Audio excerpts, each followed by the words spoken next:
Hey guys, and welcome back to the channel. Got a nice little job on today. You see behind me there, beautiful 2010 RS5. Now this car is my friend's car. He's asked me to do a small service on it, basic service, just oil filters, all that stuff. So he's let me have it for a little bit while he's working away. Now, on top of doing the service, one of the reasons we are actually doing it is because there's a potential issue with the oil level sender. So it's been reading above capacity, which of course it could just be above capacity, but what my friend has mentioned is when it warms up, it then reads below capacity, so it's sort of fluctuating between the two. It's not done that to me, it's just saying above, so I do think that it is actually too much oil in the system. It needs to be drained out, so of course when we drain it out, we're just going to measure how much is actually in there.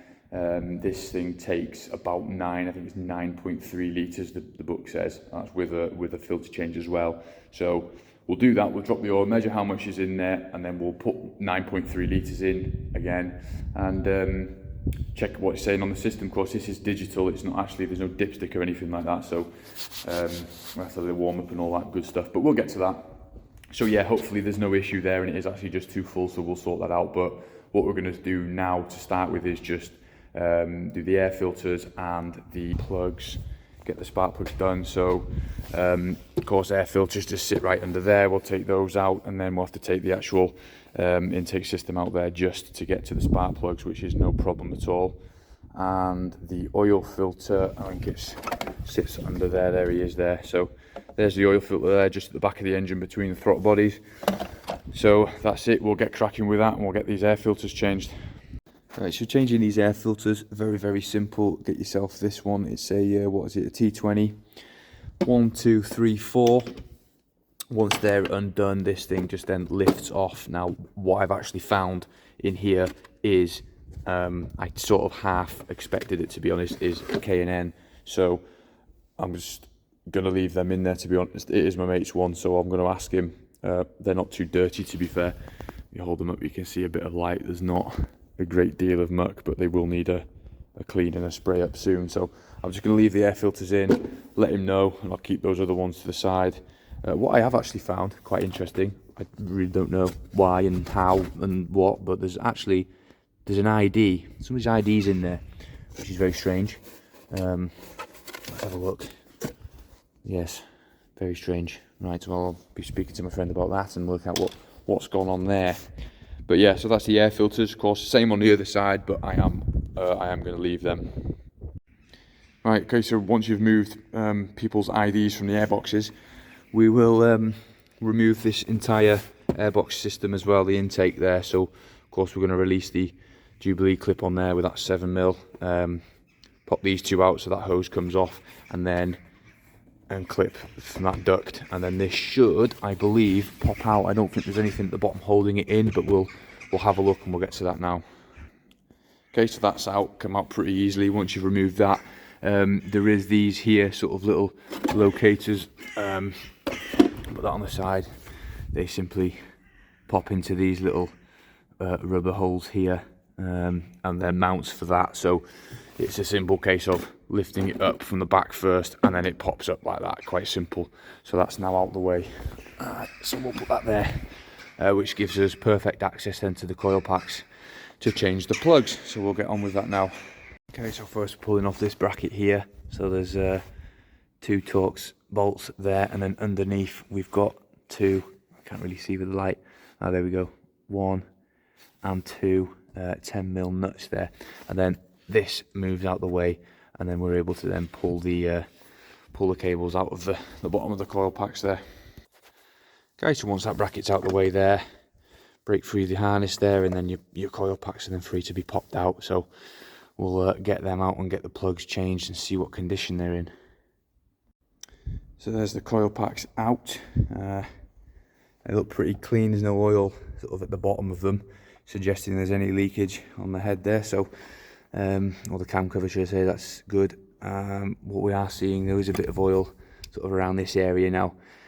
I'm suspecting has come out of the filler cap there, as it has been over capacity, so that would make sense. So I'll give that a bit of a clean up before we put that back together. But yeah, we'll get the plugs out now and see what they look like. Okay, so just pulling out these spark plugs now, the extension bar. I've just loosened one and pulled it out.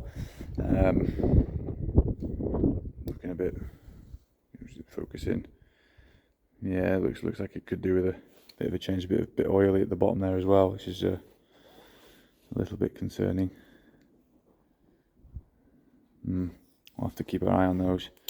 But the plug itself, I think, is good to do a change. A little bit crusty there. I think yeah. We'll put the new ones in and we'll keep an eye on that. But yeah, there's a bit of oil on the end of that one, so we'll see. But we'll get them all done. So we'll change all 4, and then we'll see what they all look like. Right, so that's that bank sorted. Those nice new spark plugs in there.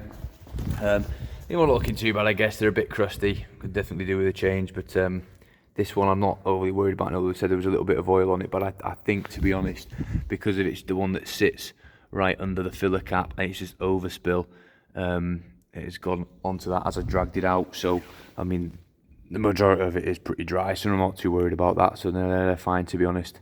But yeah, that's good. That's that one done. So we'll get cracking. We'll put that back together now. We'll get cracking with the other side, and yeah, we'll look into doing the oil once it's come. So we'll get that sorted now. Just a little one. So I'm just putting it all back together, and just a little one I've noticed that I didn't mention when taking it apart. At the bottom of the intake there's a small hose. Let me get out of the way. It connects here. Just to make note. I didn't notice it off, it just came off, so when you're putting it back together, make sure that goes. But also look at that, very, very clean in there, which is great. But yeah, getting there now, get it back together. Alright, so that's the plugs done now on both sides, both sorted. So before I go any further, what I'm going to do is just fire it up, make sure it is running on all 8, and there is no issues with that. I'll quickly fire that up.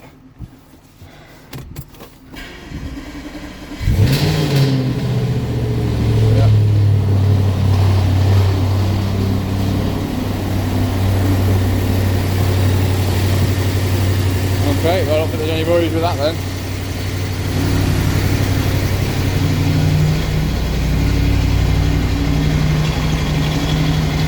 Lovely.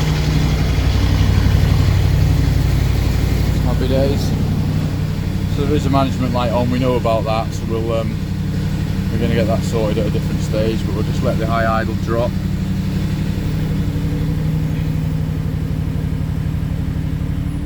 There we go.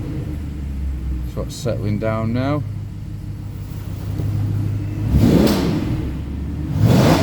Yeah, that sounds sweet enough to me. There's no issues there, running on all 8, nice and smooth. So we'll move on to the next stage, the oil change.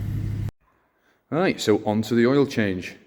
So I've jacked it up, as you can see. I've put it on axle stands there on either side, so it's suspended in the air, it's giving me enough room to get underneath it.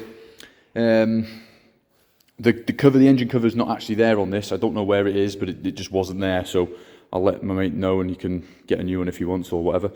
So anyway, yeah, all we need to do now is just drain the oil, quite simply. Get underneath it. There's an Allen bolt with, I think it's a 6mm.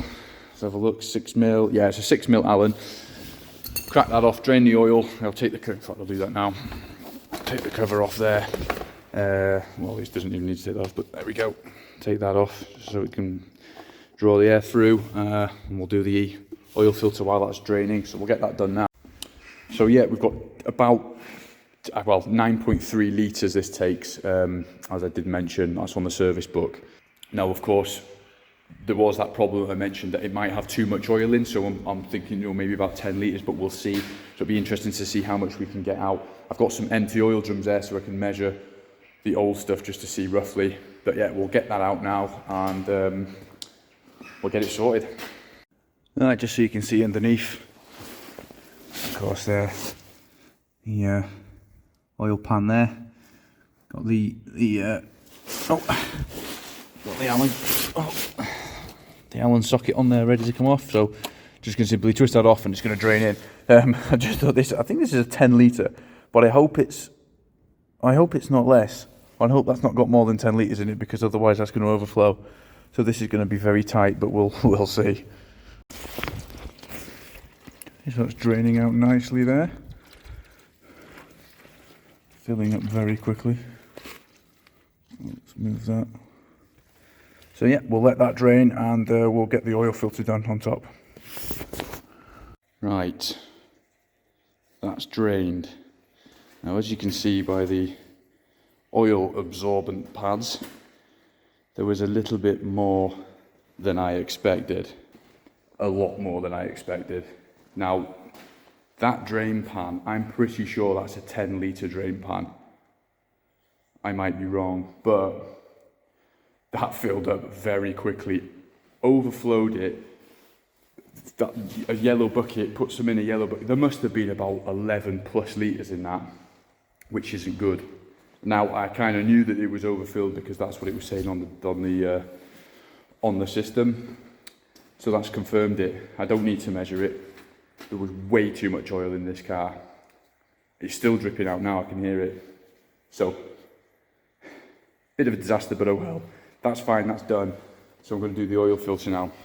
A bit of oil in there. And that's just here, this top nut here. So we're going to undo that and then replace that oil filter. And then once that's finished draining completely, we'll top it up again.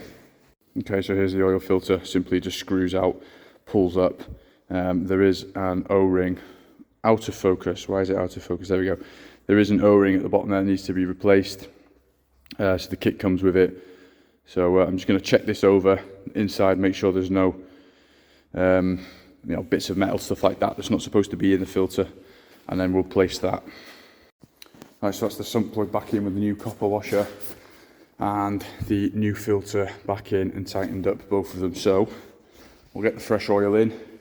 We'll put in approximately 9.3 litres of the two 5 litre tubs there. So we'll get that in. I'll lower it down, fire it up, and just check for some leaks. So that's now off the jacks, ready to be fired up. What I've done, there is a little guide. You see, there's about a litre left in the bottom of that. So that means I've put in 9 litres.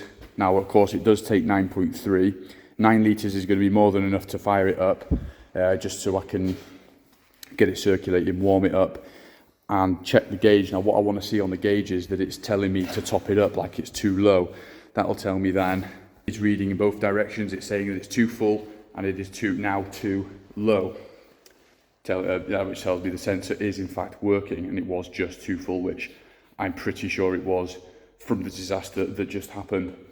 But oh well, let's fire it up, check for leaks. We'll leave it to warm up for a little bit, and then we'll check the level, see what's happening. Okay, so I've run it up to temperature, and now we've got a nice reading there. I've not topped it up, I've just put in what I'd put in originally, so about 9 litres, and that is bang in the just above the middle. But I'm happy with that. That's absolutely perfect. So yeah, job well done. It is nothing wrong with the sensor. It was just simply too much oil in the car. I don't know how long it's been running like that for, like God only knows, but oh well, it's all done now. So I will I'll let my friend know, and you can do it properly from now on.